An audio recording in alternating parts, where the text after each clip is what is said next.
আসসালামু আলাইকুম বন্ধুরা, এবি কিচেনে সকলকে সাদর আমন্ত্রণ। চলুন তাহলে আবার আপনাদের কাছে একটি রেসিপি নিয়ে হাজির হলাম। আজকের রেসিপি হলো লাল লাল খাসির মাংস কষা। চলুন তাহলে আমি কিভাবে মাংসটা রান্না করছি আপনাদের সঙ্গে শেয়ার করি। তাই এখানে আমি 1 কিলো খাসির মাংস নিয়েছি। এখানে হাড়, চর্বি, মাংস সব কিছু মিলিয়ে নিতে হবে। তাই এগুলোকে বেশ পরিষ্কার করে বেছে নিয়ে এবারে পানি দিয়ে ভালো করে ধুয়ে পানিটা ঝরিয়ে নিয়েছি। তাই এখানে আমি মাংসটা ম্যারিনেট করে রেখে দেবো। এখানে 3 চামচ আদা রসুন মিলিয়ে একসঙ্গে বাটা আছে, সেটা 3 চামচ দিচ্ছি। আর টক দই দিচ্ছি 50 গ্রাম মতো। 1 কিলো মাংসতে 50 গ্রাম টক দই দিলেই পারফেক্ট হবে। আর পরিমাণ মতো লবণ দিলাম। আর লাল লাল করবো সেই জন্য হলুদ গুঁড়োটা একদমই অল্প দিতে হবে, 1/2 চামচ দিয়েছি। আর ধনে গুঁড়ো দিয়েছি 2 চামচ, জিরে গুঁড়ো দিয়েছি 2 চামচ।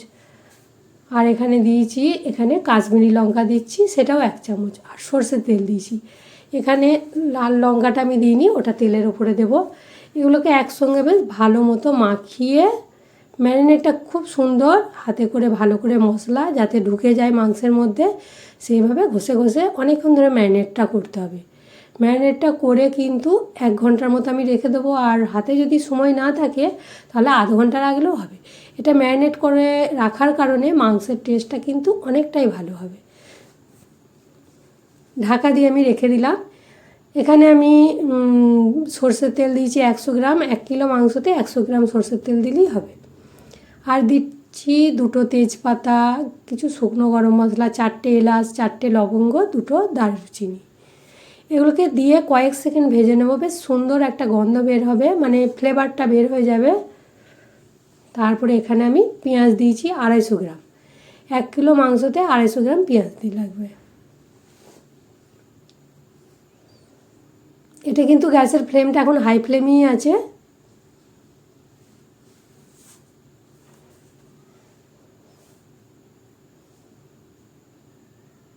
হাই ফ্লেমে ভেজে নিয়েছি, কিছুটা হালকা ব্রাউন হয়েছে। এবারে ভালো মতো ব্রাউন কালার হয়ে গেছে। এখানে আমি এবারে যেটা মাংসের রঙটা আরও লাল হবে, তেলের ওপরে যদি এইভাবে লঙ্কা গুঁড়ো দেওয়া হয়, যদি ঝাল পছন্দ না করেন তাহলে কাশ্মীরি লঙ্কা এখানে দিয়ে দেবেন। আমার একদমই ঝাল দেওয়া নেই বলে সেই কারণে এখানে আমি ঝাল যে লঙ্কার গুঁড়োটা হয় সেটাই 1 চামচের মতো দিয়ে দিলাম। ওটা দিয়ে ভেজে নেওয়ার পরে এবারে ম্যারিনেট করে রাখা মাংসটা দিয়ে দিচ্ছি। এটাও কিন্তু দিয়ে এখন হাই ফ্লেমেই ভালো করে কষিয়ে নেব। আর এই মাংস মানে বেশিক্ষণ ধরে কষানো হবে, মাংসের টেস্ট কিন্তু তত বেশি হবে। মাংস যত বেশিক্ষণ কষাবেন তার জন্যই টেস্টটা বেশি হবে, সেই জন্য অবশ্যই মাংসটা বেশিক্ষণ ধরে কষাবেন।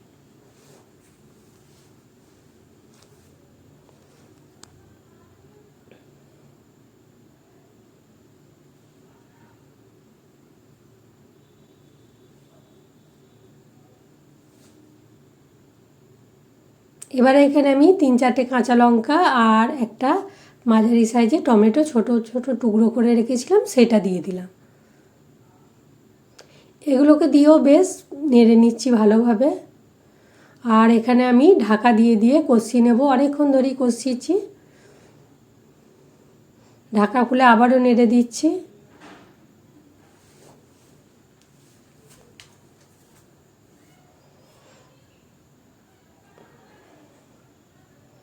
ঢাকা খুলে মাঝে মাঝে নেড়ে দিচ্ছি। আর এখন কিন্তু গ্যাসের ফ্লেমটা আমি মিডিয়াম করে দিয়েছি।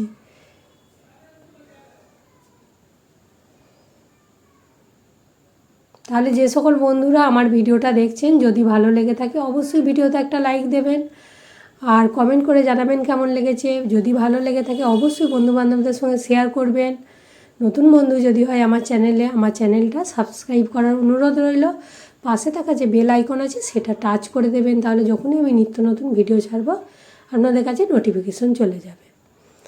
এটা আমাদের একটু নরম খাই মাংসটা, সেই কারণে আমি কুকারে ঢেলে নিয়ে একটা সিটি দিয়ে নিয়েছিলাম, তাতে নরম হয়ে গেছে। এবারে উপর থেকে ধনেপাতা আর গরম মশলা দিয়েছি। গরম মশলাটা স্কিপ হয়ে গেছে, ওইগুলোকে দিয়ে ফুটিয়ে নিচ্ছি ভালো মতো। লবণটাও একটু চেক করে নিলাম, ঠিক হয়ে গেছে। এবারে ফুটে যাওয়ার পরে আমি এখানে 10 মিনিট ঢাকা দিয়ে রেখে দেবো রেস্টে।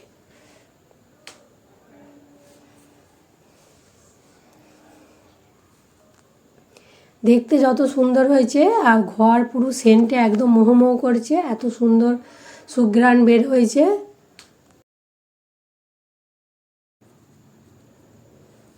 এবারে ঢাকা দিয়ে 10 মিনিট রেখে দেব। 10 মিনিট হয়ে গেছে। এবারে আমি গরম গরম ভাতের সঙ্গে লাল লাল খাসির মাংস পরিবেশন করব।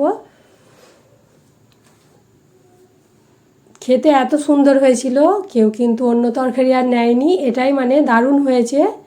তাহলে এই রকমভাবে বাড়িতে লাল লাল মাংস রান্না করুন আর আপনার প্রশংসা দেখবেন সবাই করবে। এতটাই এই লাল লাল খাসির মাংস টেস্ট হয়, কোনো ঝুট ঝামেলা নাই, সিম্পলভাবে রান্না করুন আর খেতে দেখুন এতটাই টেস্ট হয়েছে, সবাই বারবার এই খাসির মাংস রান্না করার আবদার করবে।